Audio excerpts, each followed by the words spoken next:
I should have known better than to trust my sister's judgment about men. The champagne flute in front of me had gone flat 20 minutes ago. Bubbles long since disappeared like my hope for this evening. Marcus, the corporate lawyer she'd sworn was exactly my type, sat across from me checking his phone with the kind of disinterest usually reserved for waiting rooms. "Look, Lauren," he said without glancing up. "I'm going to be honest with you. My firm's senior partner set this up through your sister because apparently I need to appear more socially engaged for the holiday season." He finally looked at me, his expression completely devoid of shame. "You seem nice and everything, but I have a girlfriend. Well, sort of. It's complicated. Anyway, this was never going to be an actual date." The restaurant buzzed around us with holiday cheer. Garlands wrapped around columns, candles flickered on every table, and a piano player in the corner worked through a jazz version of Silent Night. I'd worn the emerald green dress I'd been saving, the one that made my red hair look intentional instead of accidental. I'd turned down my firm's Christmas party for this. "You couldn't have mentioned this before I ordered appetizers?" My voice came out steadier than I felt. "Yeah, about that." He stood, straightening his tie. "I'm going to head out. You can stay, enjoy the food. I'll cover the bill on my way out. Consider it a Christmas gift or whatever." Then he was gone, weaving through tables of couples and families who all seemed to be having the kind of evening I'd stupidly believed I might have. The waiter approached with careful sympathy, the kind that made everything worse. "Miss, can I bring you anything else?" "No, thank you. Just the check when you have a chance." I couldn't sit there another second. Every neighboring table felt like an audience to my humiliation. I gathered my coat and purse, left cash on the table for the untouched appetizers Marcus had supposedly covered, and pushed through the heavy doors into the December night. The cold hit me like a physical force. Rain fell in thick sheets, immediately soaking through my coat. I hadn't brought an umbrella because Marcus had promised to drive me home. Of course he had. I pulled my coat tighter and started walking, my heels clicking against wet pavement as I tried to remember where the nearest subway entrance was. That's when I saw the boy. He couldn't have been older than 6, standing beside a black car that screamed money even to my architecturally trained eye. Custom detailing, bulletproof glass if I had to guess. The child wore an expensive coat and stood unnaturally still, the kind of stillness that comes from fear rather than patience. His dark eyes scanned the street, wide and searching. My first thought was that he'd gotten separated from his parents. My second thought dissolved when I saw the man approaching from the side street. Everything about him was wrong. The way he moved, predatory and focused. The way he glanced over his shoulder. The way his hand reached inside his jacket. I'd grown up in New York. I'd learned to read danger the way architects read blueprints. The man lunged for the boy. I didn't think. Thinking gets you killed, or gets someone else killed. I ran, my heels somehow finding purchase on slick concrete. My umbrella, the heavy metal one I'd grabbed on instinct when leaving my apartment hours ago, became a weapon. I swung it hard into the man's knee, heard the satisfying crack of metal against bone. "Get back!" I shouted at the boy, grabbing his arm and yanking him behind a concrete planter that some city planner had installed as a streetscape feature. Thank God for decorative urban design. The man stumbled, cursed in a language I didn't recognize, and reached for his jacket again. I saw the gun before he fully drew it. Time seemed to slow and accelerate simultaneously. I pulled the boy closer, putting my body between him and the threat, my mind already calculating angles and cover and whether we could make it to the restaurant entrance. Then the street exploded with movement. 3 men in dark suits materialized from nowhere, moving with military precision. The attacker tried to run. He made it maybe 5 feet before he was on the ground, face pressed into wet concrete, one of the suited men's knees on his spine. The whole thing took maybe 7 seconds. "Leo!" A voice cut through the chaos, deep and commanding and vibrating with barely controlled fury. I looked up from where I'd crouched with the boy and saw him. He strode toward us through the rain like he owned not just the street, but the entire city. Tall, broad-shouldered, wearing a suit that was somehow still immaculate despite the weather. Dark hair swept back from a face that belonged in Renaissance paintings, all sharp angles and aristocratic features. But his eyes caught me, held me, deep brown, almost black in the streetlight, currently fixed on the child with an intensity that made my breath catch. "Papa!"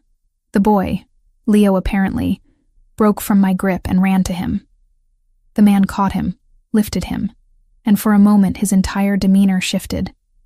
He held the child with a gentleness that contradicted everything else about him, his hand cradling the back of Leo's head as he murmured something I couldn't hear. Then those dark eyes found me. I was still crouched behind the planter, rain-soaked and holding a bent umbrella like some kind of deranged knight. I probably looked insane. I definitely felt insane. My hands were shaking now that the adrenaline was fading, replaced by the delayed shock of what had just happened. "You." He said it like a statement, not a question, still holding his son. "You hit him. He was grabbing the kid. Your kid." I just reacted. One of the suited men approached and spoke quietly to him. I caught fragments. "O'Sullivan operative. Confirmed. We have him secure." The man, Leo's father, nodded once. His jaw was tight, a muscle working beneath the skin. He set Leo down carefully, kept one hand on his shoulder, and took 3 steps toward me. "You put yourself between my son and an armed man. I didn't know he was armed until after." The truth felt important somehow. I just saw someone trying to take a child. Most people would have run. He studied me with an unsettling focus, like he was cataloging every detail. My wet hair, my ruined dress, the umbrella still clutched in my white-knuckled grip, or called for help, or done anything except attack. I'm an architect. We solve problems. It was a ridiculous thing to say. I was babbling now, shock making me stupid. I saw a problem. I had a tool, basic logic. Something flickered in his expression. Amusement, maybe, or assessment. "What's your name?" "Lauren. Lauren Cole." "Anthony Ravellini." He said it like I should recognize it. I didn't, but I filed it away. "This is my son, Leo." I looked down at the boy, who was staring at me with huge eyes. He said something in what sounded like Italian, fast and urgent, tugging on his father's sleeve. Anthony responded in the same language, his voice softer. Then he switched back to English. "He says thank you. He says you were brave." He was braver. He didn't panic. I finally stood, my legs unsteady. "Is he okay? Are you okay, sweetheart?" Leo nodded, then surprised me by stepping closer. He said something else in Italian, longer this time, looking between me and his father. Anthony's expression shifted into something I couldn't read. "He wants to know if you're hurt." "I'm fine, just wet." I tried to smile, though my face felt frozen, and my umbrella might be done for. "I'll replace it." Anthony gestured to one of his men. "Marco, get the car. Miss Cole is coming with us." "That's not necessary. I can just grab a cab and—" "You just saved my son from an O'Sullivan operative."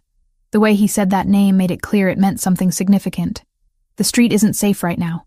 You're coming with us." It wasn't a request. Something about his tone made arguing seem pointless, possibly dangerous. Besides, Leo was still looking at me with those wide, trusting eyes, and walking away from a 6-year-old I'd just defended felt wrong on some fundamental level. The car that pulled up was even more impressive up close. Black, sleek, definitely bulletproof. Marco, the driver, opened the back door, and Anthony guided Leo inside before turning to me. "After you." I climbed in, immediately struck by the warmth and the scent of expensive leather. Leo was already buckled in the middle seat. Anthony slid in beside him, filling the space with his presence. As the car pulled away, I saw other vehicles following. Security, clearly. How many people traveled with this level of protection? What kind of man needed armed guards and bulletproof cars? "Where am I taking you?" Anthony asked. "Queens. I can give you the address." "You live alone?" The question should have felt invasive. Somehow it just felt practical. "Yes." He nodded, already typing something on his phone. Probably running a background check, I realized with a weird detachment. Normal people don't have the resources to run immediate background checks. Normal people don't have armed security details. Normal people's children don't get targeted by people with names like O'Sullivan operatives. "Papa." Leo spoke quietly, in English this time. He looked at me, then at his father, then back to me. "Can I ask her something?" In English, so she understands. Leo turned those serious eyes on me. 6 years old, but with the gravity of someone much older. Are you scared now? A little, I admitted, but more just confused. This has been a really strange night. You were on a date? He said it matter-of-factly. Your dress is pretty, like Christmas trees. I laughed, surprised by the observation. Thank you. The date didn't go well, though. Why not? Leo, Anthony said quietly. That's personal. It's okay. I looked at the boy. Something about his directness refreshing after Marcus's calculated rudeness. The man I was supposed to meet decided he didn't actually want to be there. So he left. That's rude. Leo frowned. Mama always said rudeness is when people forget kindness on purpose. The use of past tense didn't escape me. Mama, not Mama, says. Anthony's expression shuddered completely. Your mama sounds like she was very wise, I said carefully. Leo nodded seriously. She died when I was 4. I still remember some things she said, though. My chest tightened. I'm glad you remember. Those are good things to keep. We rode in silence for a moment. The city passed outside, holiday lights blurring in the rain. I should have felt more anxious. Sitting in a car with strangers, heading into the unknown. Instead, I felt oddly calm. Maybe I was in shock. Maybe I'd officially lost it. Then Leo spoke again, his voice small but clear. Papa says we have to be careful all the time because bad people want to hurt him sometimes. That's why Marco and the others are always around. Leo. Anthony's voice held a warning. But she already knows now, doesn't she? Leo looked at his father with startling maturity. She saw the bad man. She helped me. So she's not a stranger anymore, right? Anthony studied his son, then looked at me. My line of work creates certain complications. Security is necessary. What line of work? I asked, though part of me already knew I didn't want the answer. Logistics? Import? Export? Supply chain management? He said it smoothly, but there was something underneath. A layer of truth he wasn't sharing. The O'Sullivans are competitors who don't always compete fairly. That was the understatement of the century, I was sure. And they target children? They target leverage. His voice went cold. My son is leverage. The car turned onto a quieter street. Through the rain-streaked windows, I could see we were heading toward a part of Manhattan I definitely couldn't afford to visit regularly. Towering buildings, doormen under lit awnings, the kind of real estate that showed up in architecture magazines. This isn't Queens, I said. No. We're going to my apartment first. You need dry clothes, something warm to drink. Then I'll have Marco take you wherever you need to go. I really don't need... Leo interrupted me, turning in his seat with sudden urgency. He looked at his father, said something in rapid Italian that I couldn't follow. Anthony responded, his voice patient but firm. Leo insisted. More Italian, gesturing at me. What's he saying? I asked. Anthony was quiet for a moment, his expression unreadable. Then he looked at me directly, those dark eyes assessing in a way that made me feel exposed. He's asking if you can be his new mother. The world seemed to stop. The rain, the car, the city outside, everything reduced to this moment. This question from a 6-year-old who'd just survived an attempted kidnapping. I don't think... I started. I told him that's not how things work, Anthony continued, his voice careful. But he seems convinced that anyone brave enough to hit a man with an umbrella would make an excellent parent. Despite everything, despite the absolute insanity of this entire evening, I laughed. Real laughter that came from somewhere genuine. Your son has interesting criteria for choosing family. He has good instincts. Anthony's eyes hadn't left my face. You didn't hesitate. When you saw danger, you didn't run. You moved toward it. That's rare. That's stupid, I corrected. I'm an architect, not a bodyguard. You're someone who acts when action is needed. He tilted his head slightly, still studying me. Tell me, Lauren Cole, do you scare easily? Tonight? Terrified. Generally? Not particularly. Good. He said it with finality, like I'd passed some test I didn't know I was taking. Because I think we need to talk about what happens next. 2 weeks had passed since Christmas night, and I'd almost convinced myself it had been some kind of fever dream. Almost. Then the email arrived with a meeting request from Ravellini Logistics, and the illusion shattered completely. The address led me to a building in Tribeca that probably appeared on Architectural Digest covers regularly. All glass and steel, the kind of modern design that made my professional heart skip beats. The lobby alone featured marble that cost more per square foot than my monthly rent. "Miss Cole," Marco appeared from nowhere, just like he had that night. "Mr. Ravellini is expecting you. 40th floor." The elevator was the kind that moved so smoothly you barely registered the ascent. When the doors opened, I stepped into a penthouse that took my breath away for all the wrong reasons. It was stunning, objectively. Floor-to-ceiling windows overlooking the Hudson, minimalist furniture in shades of gray and black, art that probably required insurance policies, but my architect's eye immediately cataloged the flaws. Single entry point, windows without obvious reinforcement, open floor plan that offered zero tactical advantage in a crisis. "You don't like it." Anthony emerged from what looked like a home office, wearing dark slacks and a white shirt with the sleeves rolled up. No tie. Somehow more intimidating than the suit. "It's beautiful," I said honestly. "It's also a death trap." His eyebrow lifted slightly. "Elaborate." I set my portfolio down and walked to the windows. One entry point means one exit. If someone blocks that elevator, you're trapped 40 floors up. These windows, gorgeous as they are, aren't ballistic glass. A skilled sniper from any of those buildings across the street would have clear sight lines. I turned to face him. "Your furniture arrangement creates what we call fatal funnels in tactical architecture. Narrow passages where you can't maneuver. And unless I'm missing something, you don't have a panic room or secondary escape route. You assessed all of that in 30 seconds? I'm good at my job, Mr. Ravellini." "Anthony."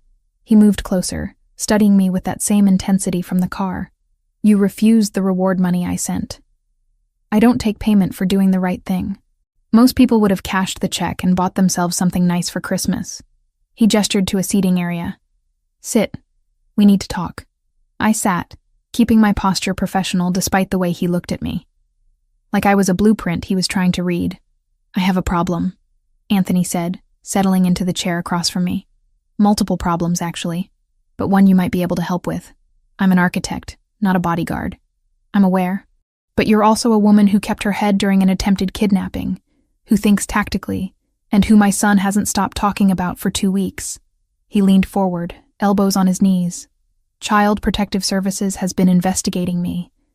Anonymous complaint claiming Leo is in an unstable environment, that a single father in my line of work can't provide adequate care. That's ridiculous. He seemed well-adjusted, well cared for. You spent 20 minutes with him." "CPS needs more convincing." His jaw tightened. "I have a business deal closing in 3 months. A legitimate port acquisition that will finally move my operations fully above board.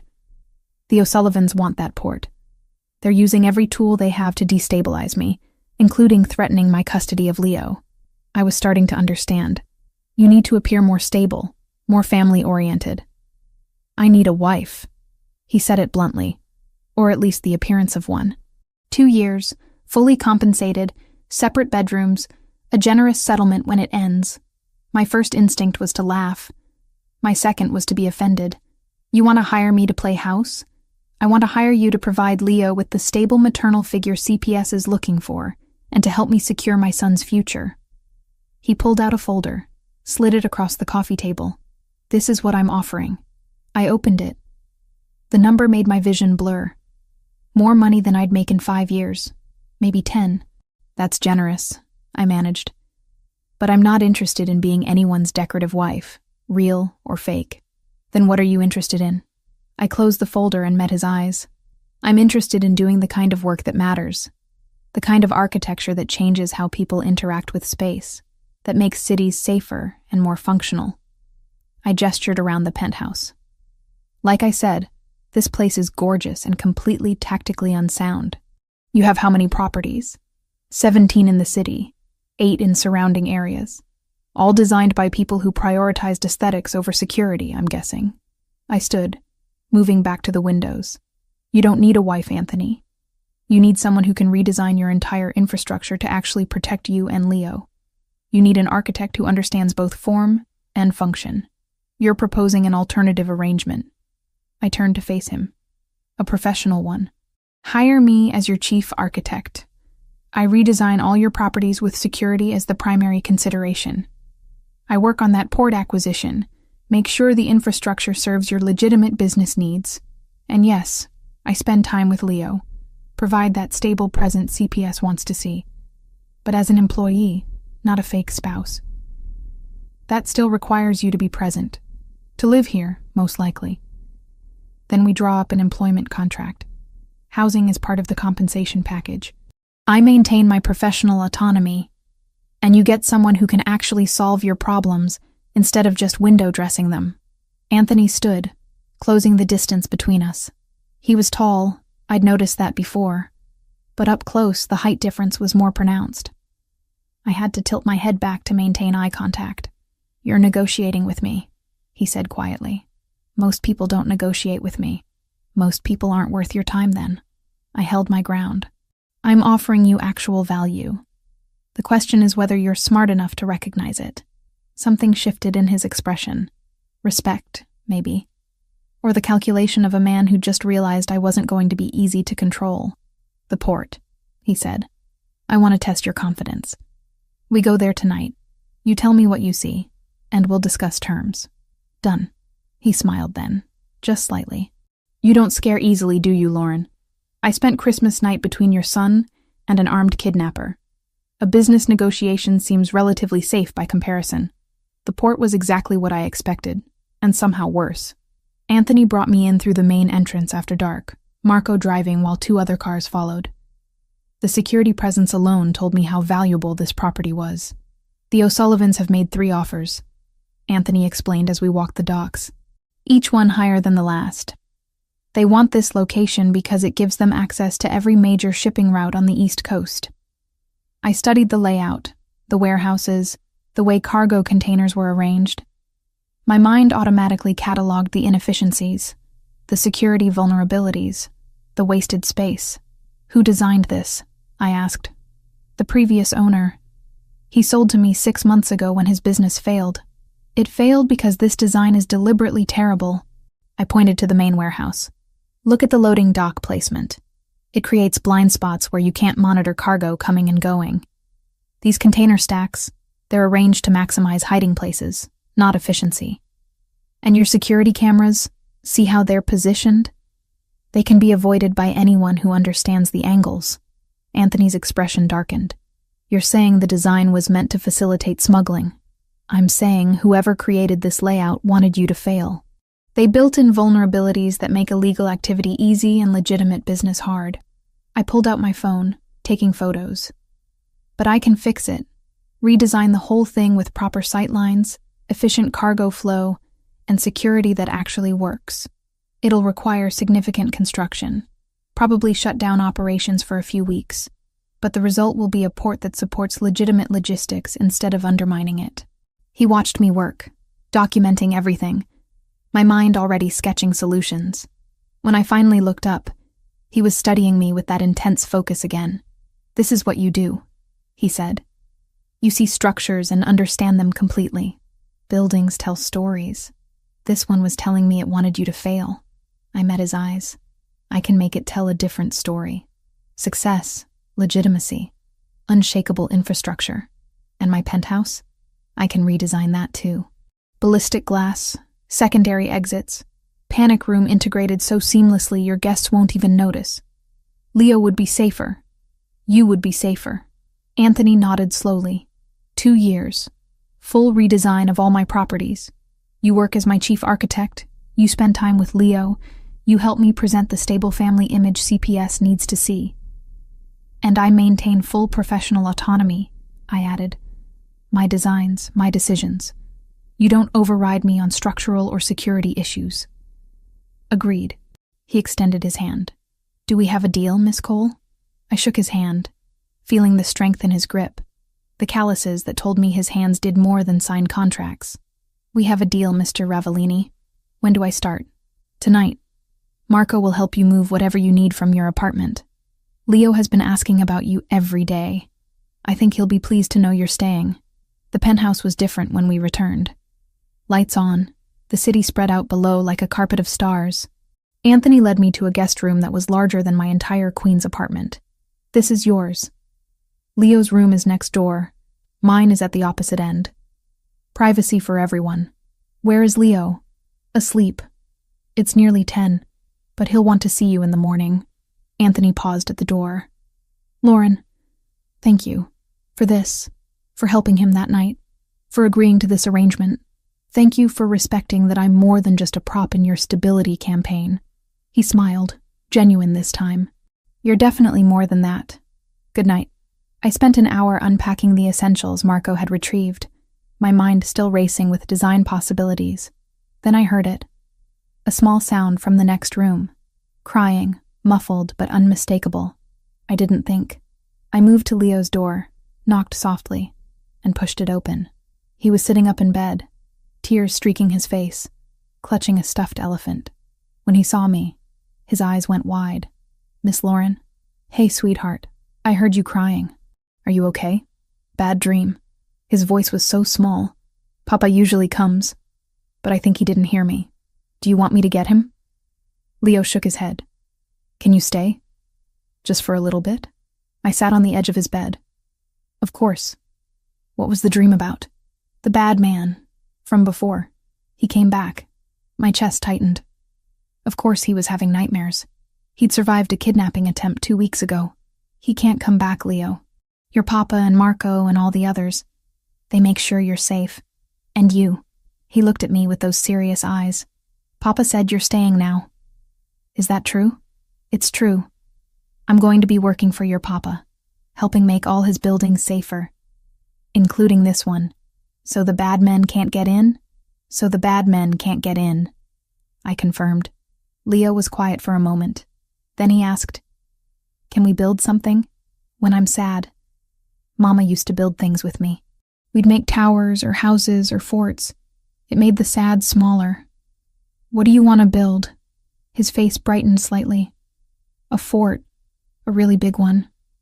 We spent the next hour constructing an elaborate fort using every pillow, blanket, and cushion in his room. Leo's instructions were surprisingly detailed, his little hands helping arrange the structure. By the time we finished, we'd created something that could have passed for architectural installation art. It's perfect, Leo declared, crawling inside. Will you stay until I fall asleep? Absolutely. I sat beside the fort while he settled in, his stuffed elephant tucked under his arm. Within minutes, his breathing evened out, peaceful for the first time since I'd entered the room. You're good with him. Anthony's voice came from the doorway, quiet so as not to wake Leo. He hasn't slept through the night since the incident. His therapist says it'll take time. He needed to feel safe, to have control over something. I looked at the fort. Building helps. Creating order out of chaos. Is that why you became an architect? Partially. I stood, following him out into the hallway. I like the idea that you can design safety into structures, that you can create spaces where people can just exist without fear. Anthony looked back at his son, sleeping peacefully in his makeshift fortress. I want that for him. A life without fear. Then we'll build it. I said simply. One structure at a time. 3 weeks of living in Anthony's penthouse had created a routine I hadn't expected. Mornings with Leo, reviewing blueprints over coffee while he built elaborate structures with his blocks. Afternoons consulting with contractors about the port redesign. Evenings where Anthony would return from whatever he did during the day, and the three of us would have dinner like some strange approximation of a family. Tonight was different. Tonight was the Metropolitan Museum Gala, and I was about to become officially public. The dress arrived that afternoon, delivered in a box that probably cost more than the contents. Emerald green silk that caught the light like water, cut in a way that was elegant without being revealing. A note in Anthony's precise handwriting. For tonight. The color suits you. I'd spent an hour getting ready, my hands steadier than I expected. This was just another performance. Another part of the job. Except when I looked in the mirror, I barely recognized myself. The woman staring back looked like she belonged in Anthony's world. You look like a princess, Leo announced from my doorway, already in his pajamas. Papa's going to think you're really pretty. Thank you, sweetheart. Are you okay staying with Marco tonight? Marco lets me stay up late, and we watch movies Papa says are too violent. He grinned conspiratorially. But don't tell Papa. Your secret's safe with me. Anthony was waiting in the living room, and I had to pause at the threshold. He wore a tuxedo that was probably custom-made, his dark hair styled back, looking every inch the dangerous man he was.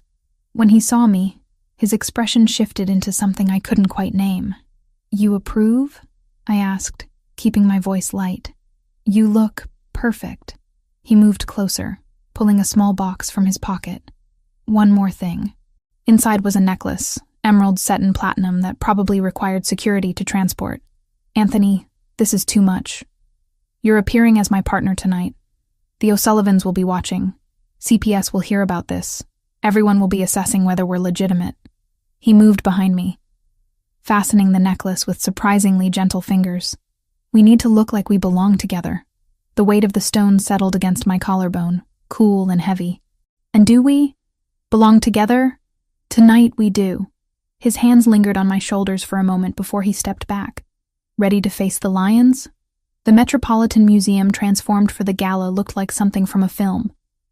Hundreds of guests in evening wear, champagne flowing, a string quartet playing near the Temple of Dender. The architecture alone was worth studying, but I was too focused on the social navigation ahead.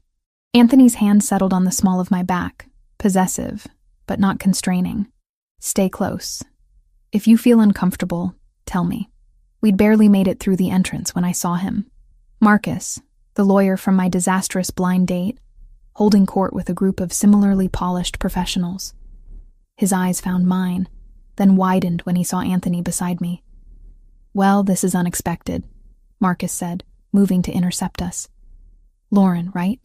From that Christmas thing. I almost didn't recognize you. His tone suggested I'd been upgraded from mediocre to merely adequate. Marcus, I kept my voice neutral. Enjoying the evening? Oh, you know these things. All about networking, making the right connections. He looked at Anthony with poorly disguised curiosity. I don't believe we've met. Anthony Ravellini. No handshake offered, no warmth in his voice. You know, Lauren, we had a brief encounter. Very brief. Marcus laughed, oblivious to the danger he was courting. Nothing serious. She's not really my type, to be honest. Though I see you've found someone who appreciates a more understated presence. I felt Anthony's hand tighten slightly on my back. Understated. You know, simple. Girl next door energy. Some men like that. Marcus was still smiling, completely unaware he'd just insulted me to one of the most dangerous men in the city. I prefer women with a bit more polish, more ambition. No offense, Lauren. None taken. I managed, though my face burned. Anthony pulled out his phone, typed something with his thumb, then looked back at Marcus with cold precision. What firm did you say you work for? Grayson and Mitchell. Senior associate, actually. We handle corporate litigation for some very high-profile clients. Interesting. Anthony's phone buzzed. He glanced at it, smiled without any humor, and slipped it back into his pocket. Not anymore, though. Marcus blinked. Excuse me? I just purchased Grayson and Mitchell. Well, the holding company that owns it. The acquisition closes in about 3 minutes. Anthony checked his watch. As the new owner, I'm implementing immediate restructuring, starting with terminating senior associates who lack basic professional courtesy. The color drained from Marcus's face. You can't be serious. Quite serious. You'll receive official notification Monday morning, but consider this your informal notice. Merry Christmas, Marcus. Anthony guided me away, leaving Marcus standing frozen in the middle of the gala. You didn't have to do that, I said quietly once we were out of earshot. Yes, I did. Nobody insults you in front of me.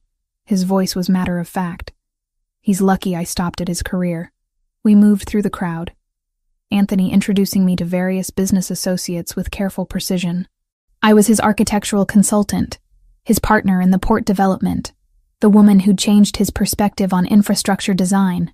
Each introduction felt choreographed, a performance for an audience I couldn't entirely see. Then we danced. The quartet had shifted to something slower, couples filling the space near the temple. Anthony's hand found mine, his other settling at my waist. and we moved into the rhythm with unexpected ease. "You dance well," I observed. My mother insisted. She said a man who couldn't dance was a man who couldn't lead. His expression softened slightly. "She died when I was 17. Leo never got to meet her. I'm sorry. She would have liked you. She valued people who acted instead of just talked."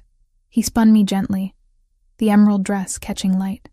"You're doing well tonight. Better than I expected. Did you expect me to embarrass you? I expected you to be yourself, which happens to be exactly what this situation needs." His phone buzzed against my back where his hand rested. He glanced down, read something, and his entire demeanor changed. The warmth vanished, replaced by cold calculation. "What is it?" I asked. "Marco confirms O'Sullivan presence.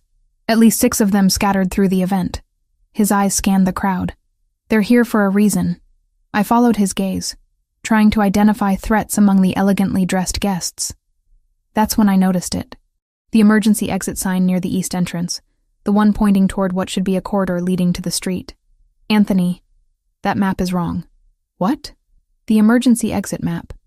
I studied the Metropolitan's architectural plans when I was in grad school. That corridor doesn't lead where that sign indicates."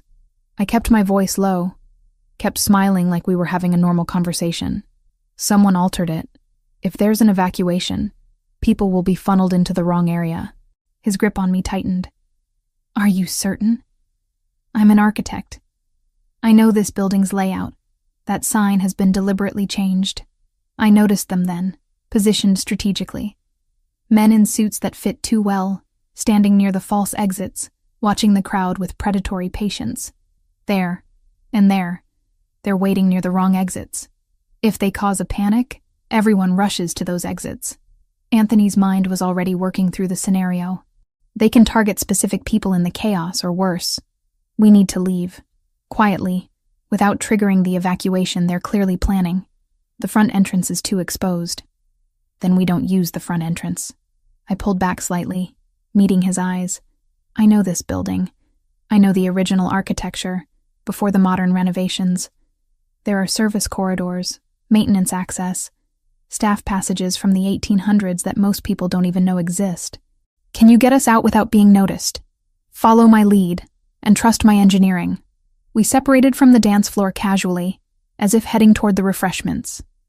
Instead, I guided Anthony along the perimeter, staying close to the walls where shadows offered cover. I found what I was looking for near the Roman statuary, a service door marked staff only that most guests wouldn't even register. "This way." I pushed through, Anthony close behind me. The corridor beyond was narrow, lit by harsh fluorescents that contrasted sharply with the gala's elegant atmosphere. I moved quickly, my heels clicking on tile, following a mental map I'd studied years ago. "Where are we going?" Anthony asked. "Original maintenance access." The museum was designed with multiple hidden passages for staff to move exhibits and supplies without disturbing guests. Most were sealed during renovations, but the structural bones are still there. And I turned left at an intersection, then right, navigating by memory and architectural logic. We passed through what looked like storage areas, then down a set of stairs that belonged to another century. The walls changed from modern drywall to original stone, and I knew we were in the oldest part of the structure. "You really do know every building," Anthony observed. "I really do." We reached a heavy door, and I pushed it open carefully. Cool night air hit us, along with the sounds of the city. We'd emerged in a narrow alley behind the museum, away from the main entrance where valets and guests congregated. Anthony immediately pulled out his phone. "Marco, we're in the service alley, east side. Pick us up now." He looked at me while he waited. "How did you know that route would work?" Historical architecture was my specialty. I wrote my thesis on integrating modern security needs with historical preservation. I pulled my wrap tighter against the cold. "Old buildings have secrets. You just have to know how to read them." Marco arrived within 2 minutes, the black car sliding into the alley with precision. We climbed in, and Anthony immediately started issuing orders to his security team through his phone. When we reached his building, Marco pulled into the underground garage and stopped near Anthony's personal vehicle. That's when I saw it. "Anthony, don't get out yet." "What?" I pointed to the underside of his car, visible from our angle. A small device, clearly not part of the original design, attached near the rear axle. That wasn't there this morning when we left. Anthony's expression went ice cold. He gestured to Marco, who approached the car carefully. After a moment, Marco pulled the device free and brought it back to our vehicle. GPS tracker, Marco confirmed. Active signal, professional grade. Anthony took it, examined it with controlled fury. Someone on my team placed this. Someone with access to my personal garage, my personal vehicle. There's a traitor in your organization, I said quietly. Someone who knew we'd be at the gala, who knew which car we'd take, who had the opportunity to plant this. Everyone who works for me has been vetted. Thoroughly. Then someone got to them. Or someone's been playing a longer game than you realized. I looked at the tracker in his hand. The O'Sullivans didn't just show up at the gala hoping to cause chaos. They knew you'd be there because someone told them. They altered that emergency map because someone with inside knowledge gave them building access. This isn't random, Anthony. Someone close to you is feeding them information. He was quiet for a long moment, staring at the device. When he finally spoke, his voice was carefully controlled. Marco, take Lauren to the Catskills property. The secure one. The one only 5 people know about. I'm not going anywhere, I protested. We need to figure out who... You became a target the moment you walked into that gala on my arm. The moment you appeared in public as my partner. He looked at me, and for the first time I saw genuine fear in his eyes. They'll use you to get to me, Lauren. I won't let that happen. So you're sending me away while you investigate. I'm keeping you safe while I handle this. There's a difference. And Leo? Leo goes with you. Both of you. Away from the city. Protected by people I trust absolutely. He held my gaze. Please, don't fight me on this. I wanted to argue. I wanted to insist I could help. That running solved nothing. But I also understood tactical retreat. Knew when staying was bravery, and when it was stupidity. How long? A few days. A week at most. Just until I identify the leak and eliminate the threat. He reached out, touched my cheek briefly. You saved us tonight. Let me return the favor. Marco drove us back upstairs to collect Leo and some essentials. Within an hour, we were in a different vehicle heading north out of the city. I watched Manhattan disappear behind us, the skyline glittering against the night sky. Leo was asleep in the seat beside me, his head resting on my shoulder, completely trusting. Anthony had stayed behind to begin his investigation, to root out whoever had betrayed him. And I was heading into isolation with his son, wondering if the man I'd agreed to work for was about to wage a war I'd only just begun to understand. 6 weeks had passed since the gala, since the safe house in the Catskills where Leo and I had spent 3 days building snow forts while Anthony dismantled his organization looking for the traitor. He'd found 3 low-level security personnel who'd been bought off by the O'Sullivans, feeding them information about schedules and movements. None of them had been the primary leak, the one who'd had access to everything. But their removal had made things safer. Temporarily. Now I stood in the middle of my construction site. Hard hat secured, blueprints rolled under my arm, surrounded by the skeletal framework of what would become a mixed-use development in the financial district. My project. My design. Anthony had funded it as part of our arrangement, and I'd thrown myself into the work with singular focus. Miss Cole, we need your approval on the foundation reinforcement. My site manager, a gruff man named Patterson who'd initially been skeptical of a 28-year-old woman running a multi-million-dollar project, now deferred to me on every decision. Respect earned through competence felt better than respect given through fear. I examined the specs he'd brought, checking the steel placement against my calculations. This needs adjustment. The load-bearing capacity here isn't accounting for potential seismic activity. I want additional cross-bracing installed before we pour concrete. That'll add 3 days to the schedule. 3 days now prevents catastrophic failure later. Make it happen. He nodded, taking the marked-up plans back to his crew. I loved this part. The problem-solving, the way abstract designs became concrete reality, the knowledge that every decision I made would affect how people lived and worked in this space for decades. You're in your element. Anthony's voice came from behind me, and I turned to find him picking his way across the construction site in what had to be $1,000 suit. completely inappropriate footwear for a work zone. But somehow he made it look intentional. "What are you doing here?" "I thought you had meetings all afternoon. Finished early. Thought I'd see how the project was progressing." He stopped beside me, surveying the construction with an assessing eye. "It's impressive. The way you've integrated security features into the design without making it obvious. That's the point. Good security architecture shouldn't announce itself." I gestured to the framework rising around us. "Every entrance has dual access points. Every floor has multiple egress routes. The elevator shafts are reinforced to serve as emergency shelter if needed. But from the outside, it just looks like elegant modern design. Like the port redesign. Exactly like the port." We'd completed that project 2 weeks ago, and the results had exceeded even my expectations. Cargo flow had increased by 40%, security incidents had dropped to 0, and Anthony's legitimate business interests were finally starting to overshadow his reputation. Speaking of which, did the regulatory approval come through? This morning. "The port acquisition is official as of 3 p.m. today." He said it with satisfaction. "The O'Sullivans made one last attempt to outbid me, but the review board chose my proposal. Better infrastructure, better security, better for the city. Because I designed better infrastructure." I couldn't help the pride in my voice. "Because you designed better infrastructure," he agreed. "Which is why I wanted to show you the preliminary plans for the new warehouse facility. I need your assessment before I approve construction." We moved to the construction trailer I'd converted into a temporary office. Inside, away from the noise and dust, Anthony spread architectural drawings across the makeshift desk. I studied them, immediately identifying issues. Who designed this? The firm the O'Sullivans recommended before I cut ties with them. These plans were drawn up 6 months ago, before you came on board. It's terrible. I pointed to several areas. Look at this loading dock configuration. It creates blind spots everywhere. And this warehouse interior layout? It's designed for concealment, not efficiency. Whoever made these plans wanted you to have operational problems. That's what I suspected. Anthony's expression hardened. Further evidence that this rivalry goes deeper than business competition. A loud metallic groan cut through our conversation. We both froze. "That's not normal," I said, already moving toward the door. "Lauren, wait." I pushed outside just in time to see the crane arm beginning to collapse.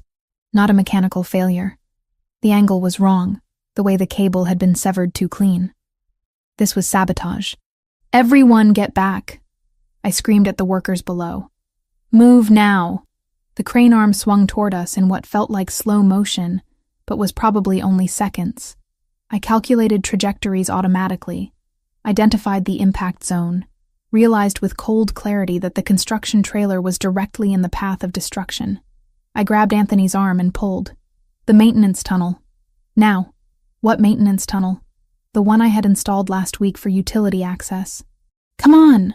We ran, my boots finding purchase on loose gravel as the crane's shadow grew larger overhead. I'd designed a service tunnel system into the foundation work, partially for legitimate utility purposes, partially because I always designed backup systems into everything. The entrance was 50 feet from the trailer, a steel door set into what looked like a temporary retaining wall. I yanked it open just as the crane arm crashed down behind us. The sound was deafening, metal shrieking against concrete, the trailer crumpling like paper. I shoved Anthony through the door and dove in after him, slamming it shut. Then the ground shook. The impact must have destabilized the excavated area above us. Dirt and debris rained down, and I heard the sickening sound of structural collapse. The lights went out instantly, emergency battery backups failing to kick in. Complete darkness surrounded us. "Lauren?" Anthony's voice came from very close, tight with controlled panic. "I'm here. Are you hurt?" "No." "What just happened?" "The crane collapse triggered a partial cave-in. We're in the service tunnel I designed for the foundation utilities. The structure should hold. It's reinforced concrete rated for twice the load currently on it."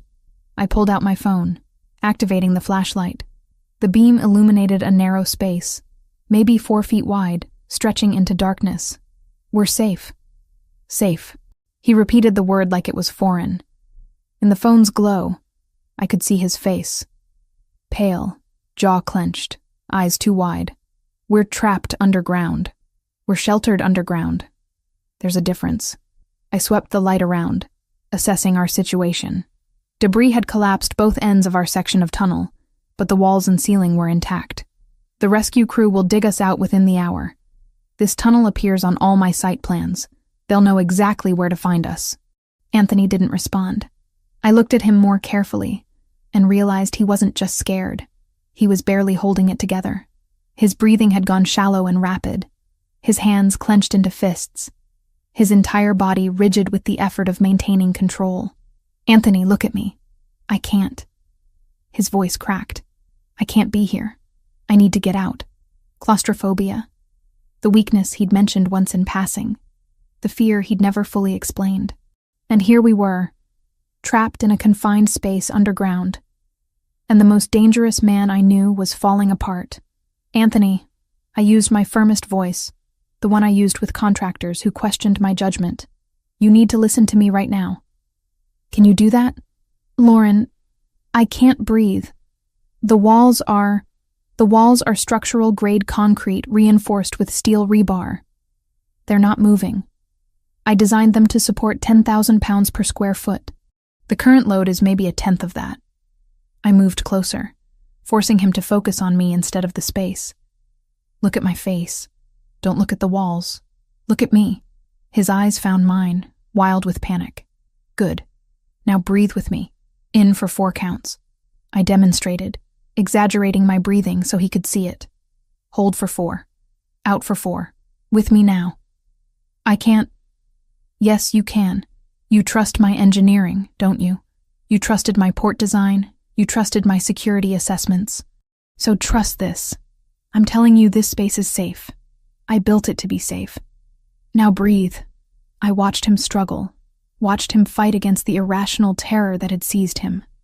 Slowly, painfully, he managed to sync his breathing with mine. 4 counts in. Hold. 4 counts out. That's it. Keep going. I kept my voice steady, authoritative. This tunnel is 8 feet long, 4 feet wide, 6 feet high. I know because I specified every dimension. The concrete was poured 3 days ago, which means it's reached 70% of its full strength. By the time it fully cures in 4 more days, it'll be strong enough to support a building. How do you know all that? His breathing was still too fast, but slower than before. Because I'm an architect, and I know everything about my buildings. Every measurement, every material, every structural capacity. I swept the phone light around again, deliberately methodical. "See this ceiling? That's a continuous pour, no seams, no weak points. These walls are 18 inches thick. Nothing is collapsing. Nothing is going to hurt you. People die in cave-ins. People die in poorly designed spaces with inadequate structural support. This is not that." I touched his arm, felt him trembling. "I need you to trust me, Anthony. The same way you trusted me to redesign your port, to secure your buildings, to keep Leo safe that night in the park. Trust that I know what I'm doing." He was quiet for a long moment, still breathing hard but more controlled. "I hate this. I know. I hate that you're seeing me like this." "Like what? Human?" I sat down against the wall, tugging him down beside me. "Everyone has fears, Anthony. Yours just happens to be confined spaces. Mine is heights, if you're curious. I design skyscrapers, but I can't go past the 10th floor without feeling sick. You never mentioned that, because it doesn't define me. Your claustrophobia doesn't define you either." I kept the phone light pointed away from our faces, giving him shadows to hide in. "Tell me what triggered it. The fear, I mean. There's usually a cause." He was silent so long I thought he wouldn't answer. "Then, when I was 12, my father's enemies locked me in a shipping container for 2 days. Punishment for something he'd done.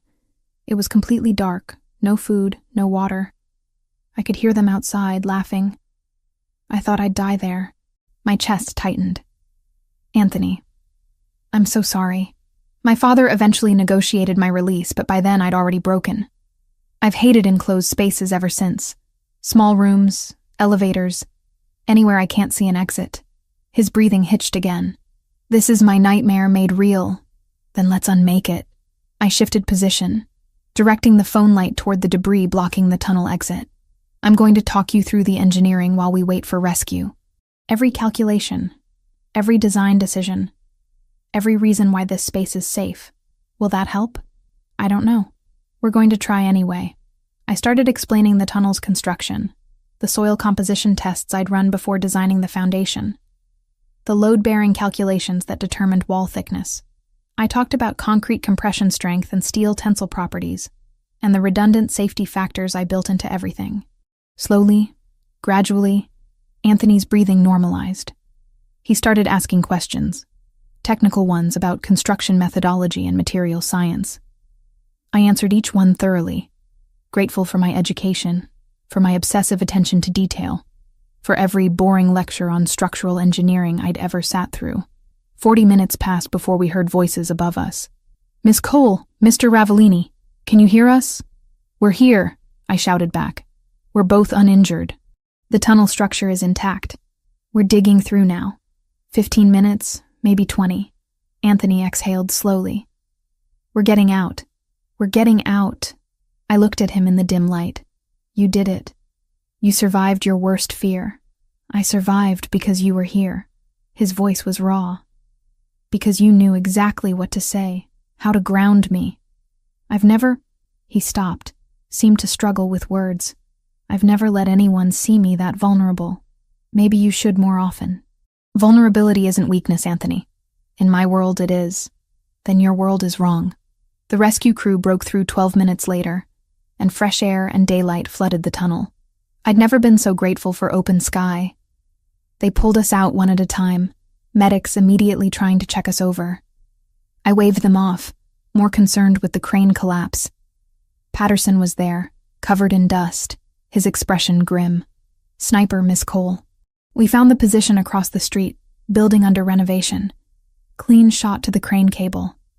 This was deliberate. "Anyone hurt?" I demanded. "Minor injuries. Nothing serious." You screaming that warning gave everyone time to clear the zone. He looked at Anthony. "Someone tried to kill you, sir." No question about it. Anthony's face had gone cold. All traces of his earlier vulnerability erased. He pulled out his phone, already issuing orders. "Marco, lock down all my properties. I want locations on every employee, every contractor, everyone who had access to this site. Someone placed a sniper, which means someone gave them the schedule." I watched him transform back into the dangerous man I'd first met, and something in my chest ached. He'd let me see him break, and now he was rebuilding the walls higher than before. When he finished his calls, I pulled him aside. "Anthony, I need to get you somewhere safe." This was an escalation. They're not even trying to hide the attempts anymore. "Stop. Lauren, they tried to drop a crane on us. They almost succeeded. I can't—" "Anthony, stop." I grabbed his arms, forced him to look at me. "You're doing it again, trying to push me away to protect me. Because you need protection. What I need is for you to stop treating me like I'm fragile." My voice came out harder than intended. "I pulled you into that tunnel. I kept you calm during a panic attack. I saved your life today, the same way I saved Leo's life on Christmas. When are you going to stop seeing me as someone who needs protecting and start seeing me as someone who can protect you?" He stared at me, something shifting in his expression. "You did save me, not just physically. You talked me through the worst fear I've ever had. No one's ever done that before. Maybe no one ever tried, because I never let them." He reached up, touched my face with surprising gentleness. "I've built my entire life around control, around never showing weakness, never depending on anyone. And then you walked into my life and dismantled everything I thought I knew about safety. Is that a bad thing? I don't know yet." His thumb traced my cheekbone, leaving a streak of dust. "But I know I don't want you to go. Even though every tactical instinct says I should send you away, put distance between us. I don't want you to leave. Then I won't. They'll keep trying to hurt you, to use you against me. Let them try." I held his gaze. "I'm not running, Anthony. Not from the O'Sullivans, not from whoever's working with them, and definitely not from whatever this is between us." He kissed me then. Not rough or possessive like I might have expected, but soft, almost reverent. like I was something precious he'd found and wasn't sure how to hold. When we broke apart, I could see something had changed in his eyes. Not just attraction, though that was there. Respect. Real, genuine respect. "We should go," he said quietly. "Get checked by medical, debrief with security, figure out next steps. All very practical. But tonight," he kept his hand on my face, "tonight I want to talk. Really talk. No business, no contracts, no tactical discussions. Just us." "Just us," I agreed. As we walked toward the waiting cars, I caught sight of my reflection in a truck's side mirror, covered in dust, hard hat askew, completely disheveled. And behind me, Anthony Ravellini looked equally destroyed, his expensive suit ruined, his perfect control shattered. We looked like survivors. We looked like partners. We looked like something that might actually work if we could both be brave in facing what scared us most. 1 week after the construction site attack, we were somewhere I'd never been. The Catskills safe house sat at the end of a road that barely qualified as such, surrounded by pine trees heavy with snow. Anthony had insisted on the isolation after discovering that the sniper had been hired through a contact within his own organization. Not Franco, not yet identified, but someone close gathering intelligence for the O'Sullivans. The house itself was deceptively simple from the outside, a log cabin structure that blended into the mountain landscape. Inside was different. Reinforced walls, communications equipment that probably violated several federal regulations, enough supplies to survive a siege. I'd spent the first day cataloging the security features, my architect's mind automatically assessing structural integrity and tactical advantages. Now, a week in, the safe house had become something unexpected, a refuge not just from physical danger, but from the constant performance our arrangement required. Here, with snow falling steadily outside and no audience to convince, Anthony and I existed in a strange limbo between professional partnership and something neither of us had quite named. "Your move." Anthony gestured to the chessboard between us, fireplace crackling nearby. I studied the pieces, considering strategy. We'd been playing for 2 hours, neither of us willing to concede defeat. "You're trying to trap my queen. Obviously. The question is whether you'll sacrifice her to save your king." "False choice. I can save both." I moved my knight, creating an escape route he hadn't anticipated. Anthony's expression shifted into something like admiration. "You see 3 moves ahead." "I'm an architect. I always see 3 moves ahead." I leaned back in my chair, studying him across the board. "It's why I know you're stalling." "Stalling?" "You've been investigating Franco for a week. You know he's the leak, or at least you strongly suspect it. But you're here instead of confronting him." I gestured around the cabin. "Why?" He was quiet for a long moment, firelight casting shadows across his face. "Because the moment I confirm it, I have to act. And acting means choosing between my brother and my son's safety, between blood and loyalty. That's not really a choice, though. Is it? It should be harder than it is." His voice carried an edge of pain. "Franco and I, we built this together. After our father died, we were supposed to share leadership. But the old guard chose me, and Franco never forgave that. So he's punishing you by helping the O'Sullivans destroy everything you've built. He's punishing me by threatening Leo." Anthony's jaw tightened. "That I can't forgive. Family loyalty ends when children become weapons." Leo was asleep upstairs, exhausted from building an elaborate snow fort with the 2 security personnel Anthony trusted most. Former Navy SEALs he'd known for 15 years. Men who'd never met Franco, never had contact with the parts of the organization that had been compromised. If we were safe anywhere, it was here. My laptop sat on the table nearby, port redesign files open. I'd been working remotely, finalizing specifications while Anthony coordinated his investigation through encrypted channels. The work kept me grounded, reminded me I had purpose beyond this strange domestic situation. Anthony's phone rang.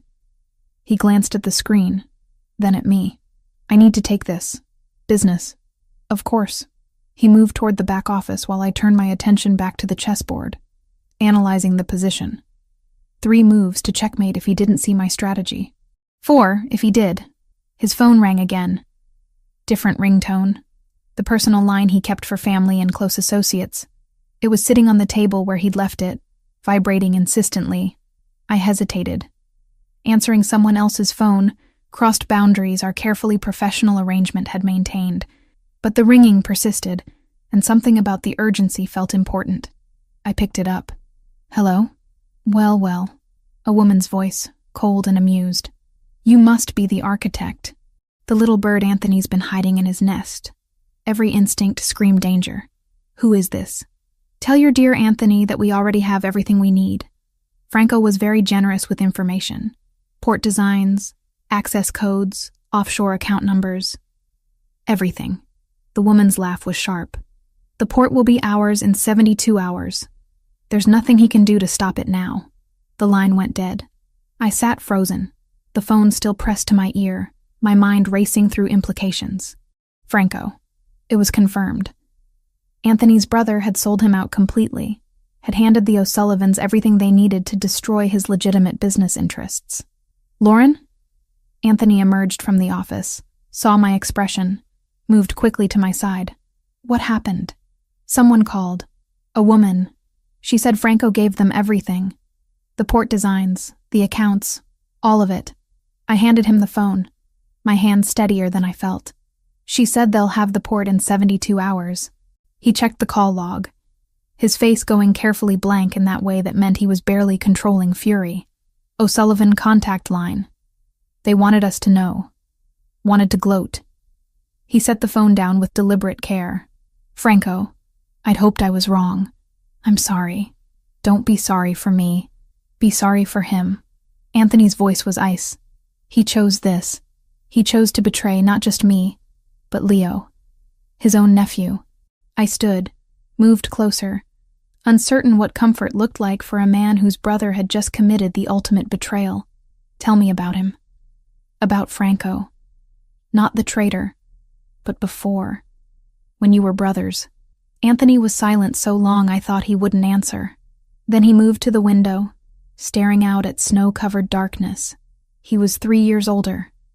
After our father died, he thought he'd inherit leadership.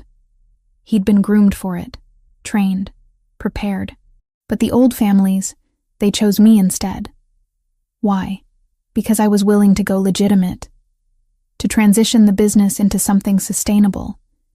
Franco wanted to maintain tradition, keep doing things the way our father had. The council saw me as the future, and him as the past. His reflection in the window looked haunted. I should have found a way to include him. Should have given him real authority, not just token positions. But I was young and arrogant, and convinced I knew best. So he resented you. He hated me. Hid it well, played the loyal brother. But the hate was always there. I just didn't want to see it. Anthony turned from the window. My ex-wife, Leo's mother. She left when she discovered what the family business really was. Not logistics and import-export, but everything underneath. The money laundering, the protection rackets, all of it. That's when you decided to go legitimate. That's when I realized I was becoming my father. Building an empire on foundations that would eventually destroy my son, the way they'd destroyed me. His expression was raw. She took the divorce settlement, signed away custody, and disappeared. Leo was 2 years old. He doesn't remember her. Not really. Just stories I tell him about a woman who couldn't handle our reality. That's not fair to her. Or to you. Fair doesn't matter. What matters is that Leo knows his mother chose money over him, and I've spent every day since proving I'd choose him over everything. Anthony's voice cracked slightly. Including my brother, apparently. I closed the distance between us, taking his hands. They were cold, despite the fire's warmth. You're not choosing Leo over Franco. Franco already made his choice when he sided with people who tried to kidnap your son. When he sold out the port project that would legitimize everything you've built. He chose his resentment over family. I know. Knowing doesn't make it easier. It's not supposed to be easy. If it were, you'd be the kind of man who doesn't deserve Leo's trust. I squeezed his hands. Anthony, I need you to hear something. I'm not here because of the money, the contract, the compensation, the projects. Those are all reasons I agreed to this arrangement, but they're not why I stayed. Why did you stay? Because Leo asked me to help him build a fort that first night. And you let me. Because you trusted me with the port redesign even though I criticized everything. Because you let me see you panic in that tunnel. And didn't hate me for witnessing your fear. I met his eyes directly. I stayed. Because you gave me purpose beyond designing buildings. You let me build something that actually matters. A family. His hands tightened on mine. This wasn't supposed to be real. It was supposed to be a business arrangement that benefited us both. I know. I've been trying not to feel this. Whatever this is. His voice dropped lower. Because everyone I trust eventually leaves. My father died. My mother died. My wife left. And now my brother betrayed me. Caring about people just means giving them power to destroy you. Or giving them the chance to save you. I moved closer. Closing the last space between us. I pulled you out of that tunnel, Anthony. I kept you breathing when panic was drowning you. I'm not running from whatever this is between us. The question is whether you're brave enough to stop running too. He kissed me then. And it was different from before. Not gentle or exploratory, but desperate. Like he was trying to prove something to himself. I kissed him back with equal intensity, pouring everything I couldn't quite articulate into the contact. When we broke apart, we were both breathing hard. 72 hours, he said finally. That's how long we have before Franco completes the transfer. I need to get back to Manhattan, access the main servers, block the transaction before it's finalized. Then we go back. Not we. Me. You and Leo stay here where it's safe. Anthony. Please. He cupped my face with both hands. I just told you everyone I care about leaves or gets hurt. Let me protect you. Let me know you're both here. Safe. While I handle this. I wanted to argue. Every instinct said we were stronger together, that splitting up was tactical stupidity. But I also understood his need to shield the people he loved from the violence he was about to unleash. The security team here. You trust them completely? James and Carter served with me in the Marines before I took over the family business. They've never worked with Franco. Never even met him. They're loyal to me personally, not to the organization. His thumb traced my cheekbone. They'll protect you both with their lives. 72 hours. You confront Franco, stop the transfer, come back. That's the plan. And then what? After you've saved the port, eliminated the threat, what happens to us? Anthony was quiet for a long moment. I don't know. I've never let anyone this close before. Never let myself imagine a future that included another person who might stay. He kissed my forehead gently. But I want to find out. If you'll wait for me to figure out how. I'll wait. We spent the next hour planning logistics. Anthony would leave at dawn, take the helicopter despite the weather. I'd continue working remotely, keep Leo occupied and safe, wait for the all clear. Simple, straightforward. Absolutely nothing that could go wrong with a plan this dependent on everything going right. Leo came downstairs, rubbing sleep from his eyes. Papa? I heard voices. Come here, Piccolo. Anthony scooped him up despite the boy's 6 years making him almost too big for it. I need to go back to the city for a few days. Business. But Lauren will be here with you, and James and Carter. Is it the bad people again? I'm making sure the bad people can't hurt us anymore. Anthony kissed his son's hair. Will you be brave for me? Help Lauren. Listen to James and Carter. Be the strong boy I know you are. Leo nodded seriously. I'll protect Lauren. Like she protected me that night. That's my boy. Anthony set him down, ruffled his hair. Now back to bed. Big day of snow forts tomorrow. After Leo went upstairs, Anthony turned back to me. If anything happens, nothing will happen. If it does. If Franco has more resources than I anticipate. If the O'Sullivans make a move I don't predict. He pulled an envelope from his jacket pocket. Everything is in here. Account information, legal documents, custody arrangements. You become Leo's guardian if I don't come back. Anthony, don't. I need to know he'll be safe. That someone who actually loves him will be there. He pressed the envelope into my hands. Promise me. I promise. But you're coming back. I'm coming back. He agreed. Because I have a lot more to lose now than I did 3 months ago. Dawn came too quickly. I stood at the window watching the helicopter lift off through falling snow. Anthony's face visible for a moment before the aircraft banked and disappeared into gray sky. James and Carter had confirmed the route was clear, weather manageable, ETA to Manhattan 90 minutes. Leo pressed against my side, watching his father leave. "He always comes back. He always comes back," I echoed, hoping I was telling the truth. We spent the day building elaborate structures in the snow, while I tried not to check my phone every 5 minutes. Anthony texted once to confirm arrival, once more to say he was meeting with his technology team. Nothing after that. I told myself he was busy, focused, dealing with the crisis. I told myself there was nothing to worry about. The lie felt thin even to me. The call from Anthony came at 3 a.m, pulling me from restless sleep in the safe house. His voice was tight, controlled. "I'm back in Manhattan. We need to move now." I was already awake. Had been for hours, really, watching snow accumulate against the windows while Leo slept peacefully down the hall. James and Carter were on rotation, one watching monitors, one patrolling the perimeter. Everything secure. Everything according to plan. "What's the situation?" Franco scheduled the asset transfer for 8 a.m., Swiss banking hours. That gives us 5 hours to access the central servers, identify how he's routing the transaction, and block it before it completes. A pause.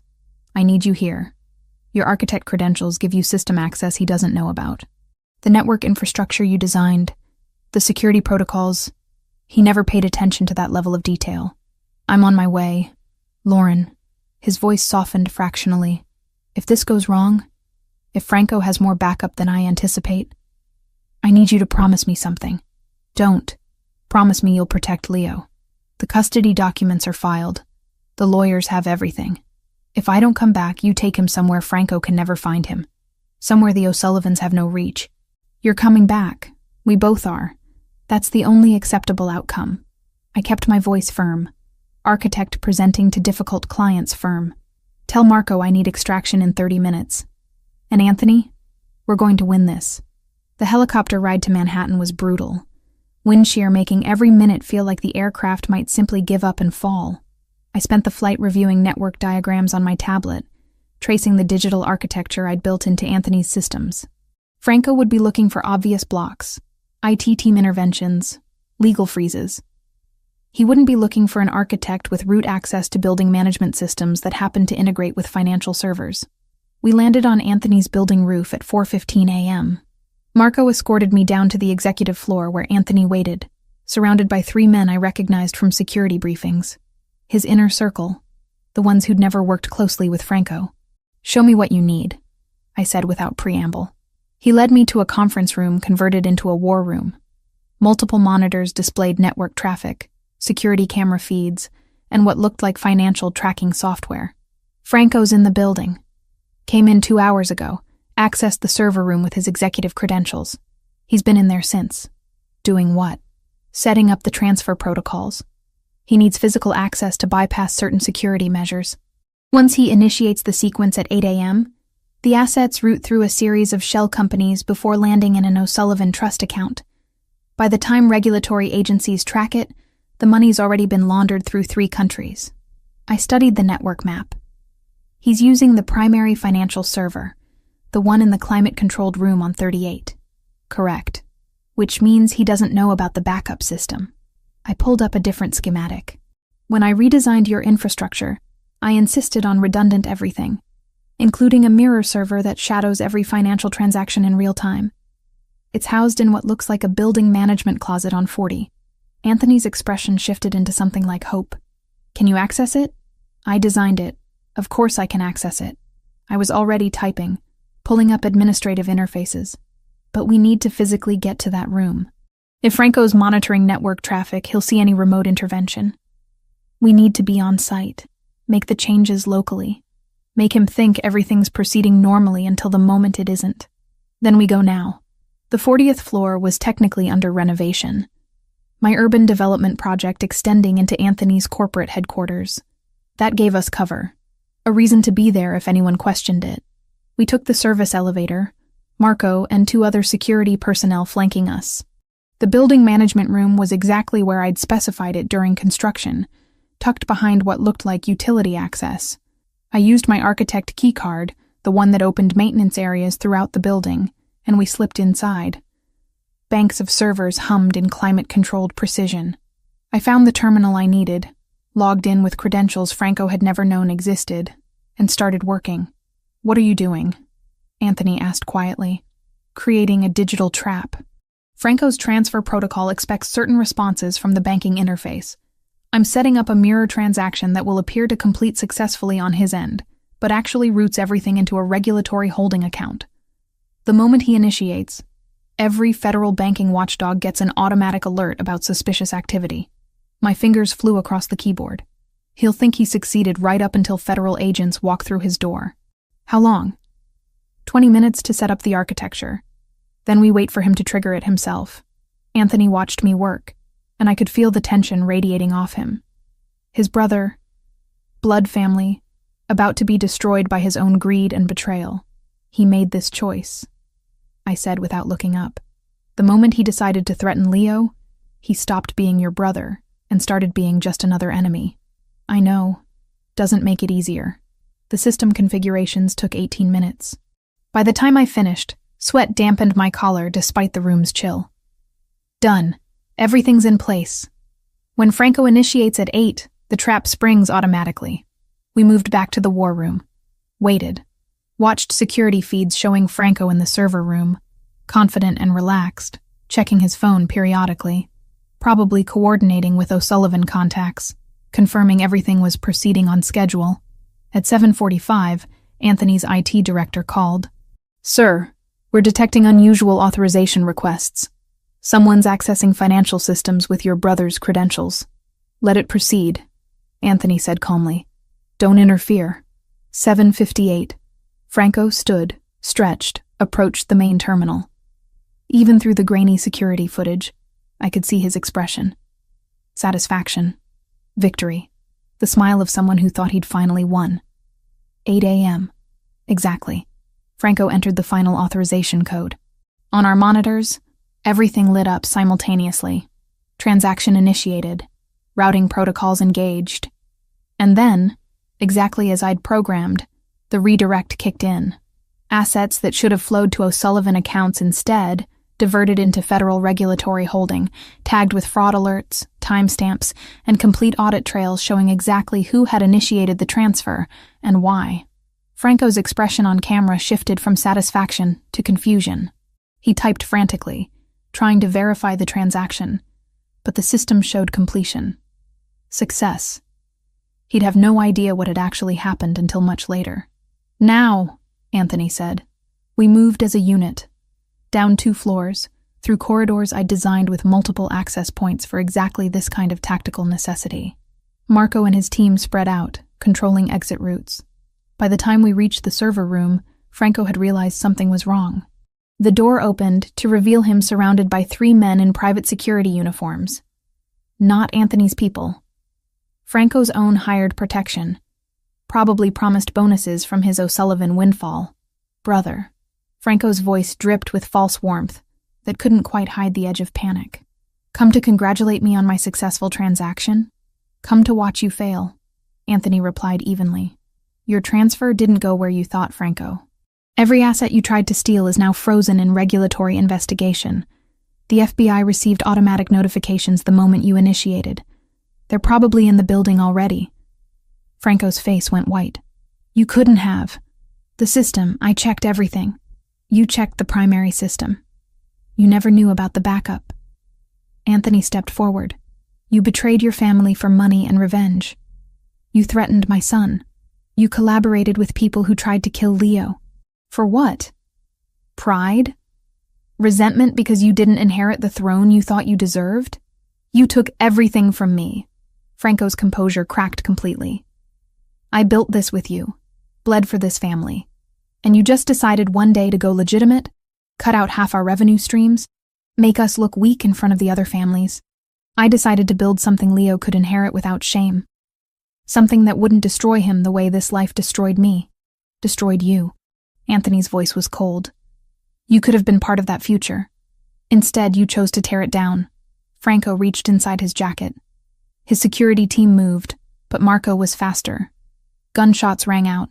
deafening in the enclosed space. Franco's man went down. The others hesitated, hands raised, clearly not paid enough to die for someone else's vendetta. Then Franco did something I didn't expect. He pulled a phone, not a gun, typed frantically, and smiled, vicious and triumphant. "You think you've won? You think blocking money matters?" He held up the phone screen. "I had a contingency, brother. Insurance for exactly this scenario. My O'Sullivan contacts have had a team positioned near your precious safe house for days. The moment you blocked the transfer, the moment I sent this signal, they move on your location." My blood went ice cold. "Leo, your boy and your architect's little arrangement, both wrapped up in one convenient package." Franco's smile widened. "Give me what I want, everything you blocked, or you'll never see either of them alive again." Anthony moved so fast I barely registered it. He had Franco slammed against the server rack, forearm across his throat. "Where?" "Exact location." "Catskills property, the one you thought was so secret. We've known for weeks, hacked your system, copied your tracking protocols." Franco gasped for air. "They're waiting for my signal. Give me the assets, or I send it now." Everything slowed down. Every calculation I'd made, every security protocol, every careful design meant to protect Leo. And Franco had circumvented all of it through simple human treachery and digital infiltration we hadn't anticipated at that level. "We need to go," I said. "Now. Helicopter to the property. Full tactical team." "He's bluffing," Anthony said, but uncertainty crept into his voice. "Maybe. But can you risk Leo's life on maybe?" I grabbed my phone, tried calling James. No answer. Carter. Same. My stomach dropped. The safe house isn't responding. Anthony released Franco, who crumpled, gasping, to Marco. "Secure him. Everyone on the O'Sullivan payroll in this building. Take them into custody. Call my FBI contact. Tell them Franco Ravellini is ready for federal questioning about racketeering and attempted financial fraud."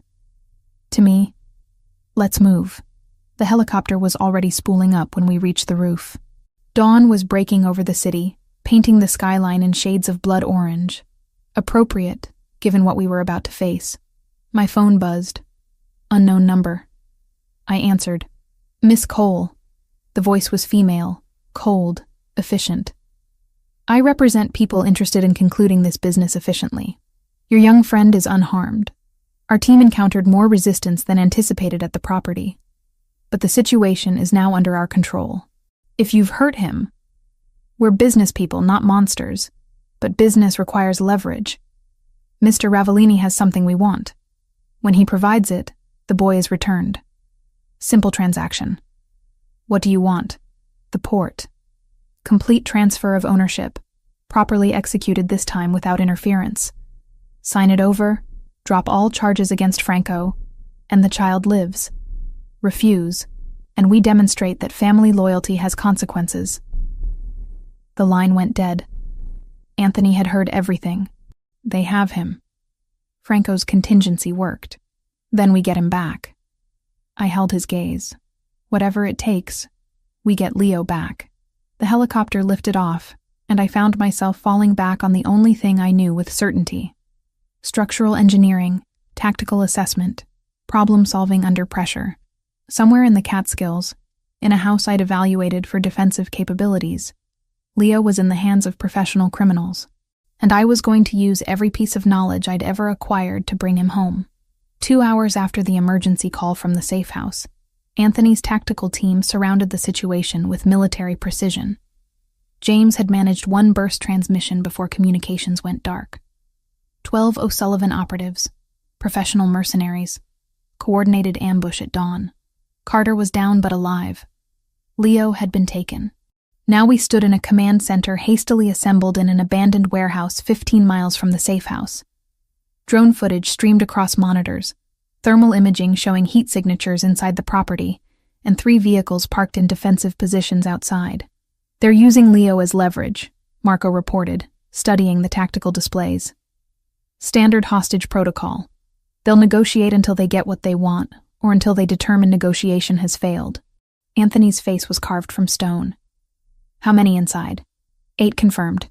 4 more in the perimeter vehicles. They've fortified the main floor, set up observation posts on the second level. Marco pointed to the thermal readings. This signature here, smaller, isolated in the northeast bedroom. That's likely the child. My chest tightened. Leo, alone and terrified, surrounded by armed men who saw him as nothing more than a bargaining chip. What's the timeline for tactical entry? Standard hostage rescue? 12 hours minimum to plan and execute safely. Marco looked at Anthony. But we don't have 12 hours. Once they realize Franco's transfer failed, once they understand they're not getting paid, Leo becomes a liability instead of an asset. Then we go now, Anthony said. Sir, with respect, a hasty assault increases the risk to the child exponentially. Marco's voice was careful but firm. These are professionals. They'll have kill orders if they're breached. I studied the architectural plans I'd pulled up on my tablet. The safe house. The one I'd evaluated for defensive capabilities weeks ago. I knew every room, every window, every structural detail. There's another option. Everyone turned to look at me. The house has a secondary access point. A utility tunnel from the original build connects to the root cellar. It's marked on the original blueprints, but the entrance is concealed behind what looks like foundation stone. I pulled up the schematic. I specified it be maintained during renovations specifically for emergency egress. The O'Sullivans wouldn't know about it unless they had the original architectural surveys. Anthony moved to my side, studying the plans. How wide? Maybe 3 feet. Tight fit, but navigable. Opens inside the pantry off the kitchen. If their forces are concentrated on main entry points and upper observation posts, the kitchen might be minimally guarded. Might be. Marco's skepticism was evident. That's a lot of uncertainty to risk a child's life on. Every option risks his life. I shot back. The question is which risk gives us the best odds. I looked at Anthony. I designed that house. I know the sightlines, the blind spots, the structural weaknesses. I can get inside. Absolutely not. Anthony's voice was flat. You're not trained for tactical operations. Neither is Leo, but he's in there anyway. I held his gaze. You need someone who knows the building intimately, who can navigate in the dark, who can identify the safest route to that bedroom. That's me. She's right. Marco's admission clearly cost him. Our team knows standard building layouts, but this structure has custom modifications. The architect would have knowledge we can't match. Anthony's jaw worked. If something goes wrong, sitting here planning, Leo dies anyway. I reached for his hand. Let me do this. Let me bring him home. The silence stretched. Finally, Anthony nodded once, sharp and decisive.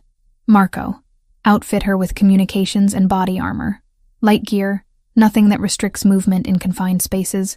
I want eyes on her every second.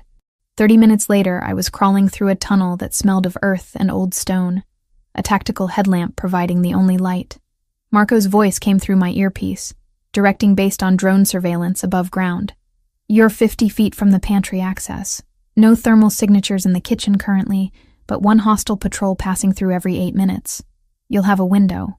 The tunnel ended at a stone panel I'd specified during construction. I pushed carefully, feeling it rotate on concealed hinges, and emerged into darkness. The pantry. I pulled myself up, closed the access behind me, and paused to orient myself. Voices filtered from nearby. 2 men, speaking in clipped professional tones about perimeter security and extraction timelines. I pressed against the wall, controlling my breathing the way Anthony had taught me during the crane collapse. Fear was information, not a weakness. Target is quiet, one voice said. Hasn't made a sound since we secured him. Smart kid or traumatized? Hard to tell. Boss says if the transfer doesn't clear by noon, we eliminate the asset and extract. No witnesses, no loose ends. My blood turned to ice. Noon. That gave us 3 hours. I waited until their footsteps receded, then moved. The kitchen opened into a hallway I'd designed with multiple doorways for traffic flow. Now those doorways provided cover. I slipped from shadow to shadow, my architect's knowledge of the building allowing me to anticipate squeaking floorboards, avoid furniture placement, navigate without sight. Marco's voice. 2 hostiles on the stairs. blocking access to the second floor. You'll need to wait for a patrol rotation. How long? 4 minutes. I pressed into a doorway alcove and waited. Counted seconds. Thought about Leo alone upstairs, probably replaying the ambush in his mind, wondering if anyone was coming. I'd promised him I'd keep him safe. I'd promised Anthony I'd protect his son. I wasn't breaking those promises. The hostile patrol moved past, heading toward the kitchen. I had maybe 90 seconds before they'd return. I took the stairs silently, testing each step for creaks before committing my weight. At the top, a hallway stretched toward the northeast bedroom. One guard sat outside the door, weapon across his lap, scrolling through his phone with the bored expression of someone on babysitting duty. One hostile outside the target room. I whispered into my comms. I need a distraction. Stand by. Marco's voice. Then seconds later, an explosion of sound from outside. Gunfire, shouting, the sound of vehicles approaching. The guard jumped up, moved toward the window to investigate. I ran. Hit the bedroom door, wrenched it open, saw Leo sitting on the bed looking small and terrified and alive. His eyes went wide. Miss Lauren? We're leaving, right now. Stay close to me and don't make a sound. I grabbed his hand and pulled him toward the hallway. The guard was at the window, speaking urgently into a radio. We had seconds. The window at the end of the hall. I'd specified reinforced glass, but I'd also insisted on emergency release latches for fire egress. I found it, triggered it, and the window swung outward. Below, a 12-foot drop to a snow-covered roof section I'd designed as decorative architecture. Can you climb? I asked Leo. He nodded, pale but determined. Then climb. I'm right behind you. He went through the window as shouts erupted behind us. The guard had realized what was happening. I pushed Leo toward the roof edge where a drainage pipe offered handholds, then followed as gunfire cracked above our heads. We scrambled down the pipe, my hands burning from the cold metal, Leo's smaller form moving with surprising agility. We hit the ground and ran toward the tree line where Marco's team was positioned. Gunfire intensified. Someone was shooting at us. I felt something impact my shoulder, pain blooming hot and sharp, but I didn't stop. Couldn't stop. Just kept running, Leo's hand in mine, the trees getting closer. Then Anthony was there, appearing from the shadows with 2 other operatives, returning fire toward the house. He grabbed Leo with one arm, his other hand steadying me as my legs tried to give out. I've got you both. Move. We reached the extraction point where vehicles waited, engines running. I collapsed into the back seat. Leo clutched against my chest, Anthony shouting orders for immediate evacuation. The world spun, adrenaline fading into shock and pain and overwhelming relief. You're bleeding. Leo's voice, small and scared. Just a scratch, I lied. Are you okay? Are you hurt? No, they didn't hurt me. They just locked me in the room. His eyes were huge. You came for me. Of course I came for you. I held him tighter. Always, Leo, always. Anthony was in the front seat coordinating with his team, but his eyes kept finding mine in the rearview mirror, checking, confirming we were real and alive and safe. The relief in his expression was stark. We drove for 30 minutes before switching vehicles, then another hour before reaching a private medical facility where Anthony's doctor waited. The bullet had passed through muscle tissue, missing anything vital. I'd been lucky. In the recovery room afterward, Anthony sat beside my bed while Leo slept in a chair nearby, exhausted from trauma and relief. You could have died, Anthony said quietly. So could Leo, but we didn't. I reached for his hand. Your brother's plan failed. The O'Sullivans lost their leverage. What happens now? Franco's in federal custody. The evidence Lauren compiled, the transfer attempt, everything. He's facing 30 years minimum. Anthony's voice was hollow. My brother. My blood. And I chose you and Leo over him without hesitation. He wasn't dead. But for a man like him, federal custody might as well have been exile. His accounts were frozen, his allies under investigation, his influence dismantled piece by piece. He couldn't reach us anymore. The only power he held now lived in court records and sealed case files. Because he stopped being your brother when he threatened your son. I squeezed his hand. You chose family, Anthony. Real family. The kind built on loyalty and love, not just shared DNA. He was quiet for a long moment. Then, I was wrong. About keeping people at a distance, about not trusting anyone, about building walls to protect myself. All it did was make me vulnerable in ways I didn't understand. And now I want to tear down those walls. Let people in. Build something real with you and Leo if you'll have us. His eyes met mine. Not a contract. Not an arrangement. A real family. I thought you'd never ask. He kissed me then, gentle and careful of my injuries. And I tasted possibility. A future I'd never imagined when I walked into that blind date on Christmas my sister had bullied me into accepting. Leo stirred, opened his eyes, saw us. Are you my mama now? For real? I looked at Anthony, saw his hope and fear and desperate wanting. Looked at Leo, this brave, brilliant boy who'd survived more than any child should have to face. Yeah, I said. For real. 1 year had passed since that Christmas night when everything changed. 1 year since I'd hit an armed man with an umbrella and accidentally found myself building a family instead of just buildings. The opening ceremony for the Cole Ravellini Urban Park drew a crowd larger than I'd anticipated.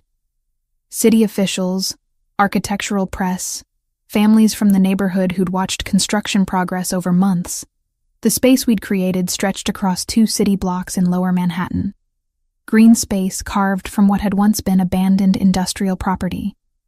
My design, Anthony's funding, our shared vision of creating something beautiful and functional and safe. You look nervous. Anthony appeared at my elbow, looking effortlessly elegant in a dark suit. No tie, because he knew I preferred him that way. Small intimacies learned over a year of actually being together instead of just performing togetherness. I'm always nervous before presentations. I smoothed my emerald dress, the same shade I'd worn that first night and every important event since. It had become our thing. Green for Lauren. A visual signature. What if people hate it? They won't hate it. It's brilliant. He gestured to the park spreading before us. You turned a contaminated brownfield into a community asset. Children are already playing on equipment you designed to be both fun and developmentally appropriate. Elderly residents have walking paths with integrated seating at exactly the intervals your research indicated they'd need. You even built in tactical security features so seamlessly that nobody realizes they're being protected. The security was your requirement. The genius was making it invisible. He took my hand, squeezed. You did this, Lauren. Own it. Leo ran up, all 7 years of energy and excitement, clutching the sign he'd made himself. The letters were uneven but carefully colored. My mom built this. My chest tightened the way it always did when he called me mom. Real and official now. Adoption finalized 6 months ago, after extensive vetting by social services, who'd eventually concluded that yes, Anthony Ravellini had genuinely transformed his business operations into legitimate enterprise. And yes, Lauren Cole was an appropriate guardian. Is it time yet? Leo demanded. Can we do the ribbon cutting? 5 more minutes, I promised. Did you show your sign to Marco? Marco says it's perfect. He also says the playground fort I helped design is structurally superior to most military installations. Leo said this with complete seriousness. I think he was joking, but I'm not sure. Marco doesn't joke, Anthony and I said simultaneously, then smiled at each other. The park had been deliberately built on the site of the building where Franco's empire had finally collapsed, and federal agents had walked him out in handcuffs. The symbolism wasn't lost on anyone who knew the full story. Destruction transformed into creation, death into life, betrayal into something resembling redemption. Not that Franco had earned redemption. He was serving 28 years in federal prison for racketeering, conspiracy, and attempted kidnapping. The O'Sullivan family had been dismantled through coordinated FBI operations that Anthony had fully cooperated with. We were safe now. Actually safe. Not just performing safety.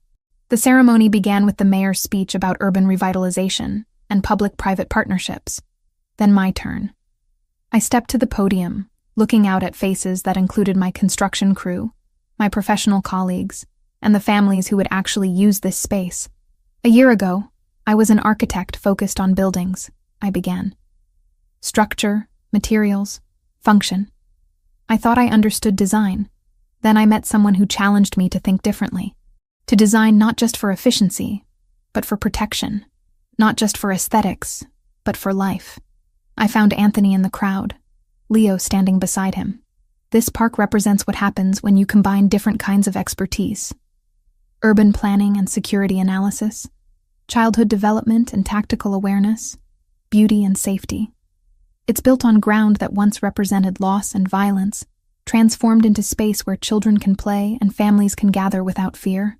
I detailed the features, the sustainable materials, the native plantings chosen to thrive in urban conditions, the water features designed for both beauty and emergency fire access, the seemingly decorative barriers that were actually rated to stop vehicles from entering pedestrian spaces. Everything dual purpose, everything thoughtful. But mostly, I concluded, this park represents the idea that we can build better foundations. For our cities, for our communities, for our families. We can take broken things and make them whole. We just have to be willing to do the work. The ribbon cutting came with champagne and applause. Leo wielded the oversized scissors with theatrical flair, while cameras captured the moment. Then he was off, running toward the playground fort that had been partly his design, other children following. Anthony and I stood watching, his arm around my waist. Co-CEO of development looks good on you, he murmured. Even if you insist on spending half your time on actual construction sites instead of in boardrooms. Someone has to make sure contractors follow specifications. I leaned into him. Besides, boardrooms are your specialty. I prefer blueprints to balance sheets. Lucky we complement each other then. A reporter approached, one of the architectural journalists who'd been following the project. Miss Cole, there's been some discussion about the park's location. Building on the site of, well, given the history here, was that intentional? I met her eyes directly. Completely intentional. Cities have long memories. Sites of tragedy can become sites of renewal if we're brave enough to acknowledge the past while building toward better futures. This ground held violence. Now it holds hope. That's not erasure. That's transformation. She nodded, satisfied, and moved on to photograph the water features. The sun was setting, painting the sky in shades of orange and gold. The park lights activated automatically, warm and welcoming. Families settled on benches. Children shrieked with joy from playground equipment, and the city hummed around us in its usual chaotic symphony. Papa, Mama, come see. Leo waved from the top of the fort structure, victorious. He called you Mama, Anthony observed. He's been doing that for months. I know. Still makes me happy every time. He turned to face me fully. I have something for you. Anthony, you already gave me the partnership, the co-CEO position, He pulled out a leather portfolio. Open it. Inside were property deeds. Multiple properties. The penthouse, the port, the warehouse development, a dozen others. All transferred to joint ownership. My name next to his on every single document. You already did this with the business holdings, I said quietly. You didn't have to. I want you to have everything. Legal partnership in all of it. Not because you need my money or my property, but because we built this together. The legitimate business, the clean operations, the life where Leo can grow up proud of his family instead of scared of it. His voice roughened. You redesigned more than buildings, Lauren. You redesigned me, us, everything. I kissed him. There in the park I'd built on the ruins of his old life, long and deep and unconcerned about the public setting. When we broke apart, his eyes held something I'd never seen that first Christmas night, when I'd been so certain I was destined for solitude. Marry me, he said. Not for appearance, not for CPS approval, not for business advantage. Marry me because I want to wake up next to you every morning for the rest of my life and know that you chose this, chose us, chose to stay, even when staying was terrifying. You're really asking me to marry you in a park, in front of 200 people, with no ring. I'm really asking you to marry you in a park you designed, at the opening ceremony for your greatest professional achievement, surrounded by people who respect your work, because you never wanted conventional romance anyway. You wanted partnership. He smiled. As for the ring, it's in my pocket. I've been carrying it for 3 months, waiting for the perfect moment. This felt right. He produced a ring, emerald center stone flanked by diamonds. And suddenly I understood why he'd insisted on reviewing the jewelry designs for the park's donor recognition wall. He'd been getting inspiration. "It's perfect," I breathed. "Is that a yes?" "That's a yes, you impossible man." I kissed him again. Yes to marriage, yes to partnership, yes to everything we've built and everything we're still building. Leo's cheer from the fort was audible across the entire park. "Finally, I told Papa to ask you months ago." The crowd laughed, applauded, and I felt the full weight of what we'd created. Not just this park, not just the business empire transformed from criminality to legitimacy, but actual family, the kind that chose each other daily, that worked through fear and trauma and impossibility to build something solid. That night, after the ceremony ended and the crowds dispersed, the three of us walked the park together. Leo ran ahead, testing every piece of playground equipment, declaring each one perfect. Anthony and I followed at a slower pace, hands linked. "Do you ever think about that night?" I asked. "Christmas? The restaurant? The blind date that went so wrong?" "Constantly." He squeezed my hand. "If that lawyer hadn't been an arrogant fool, if you hadn't been walking past at that exact moment, if Leo hadn't been in danger right then, if any single variable had been different, we wouldn't be here." My sister would probably insist on putting that on her resume someday. Accidentally responsible for one functional Mafia-adjacent family. It was easier to imagine her laughing about it now than it had been that first night. Chaos theory. Small changes create massive consequences. You would make it about architectural principles. Everything's about architectural principles if you think hard enough. I looked back at the park, lights glowing against gathering darkness. We built this, Anthony. From nothing but trauma and determination and a really weird employment contract, we built something real. We built a foundation, he corrected, strong enough to support whatever comes next.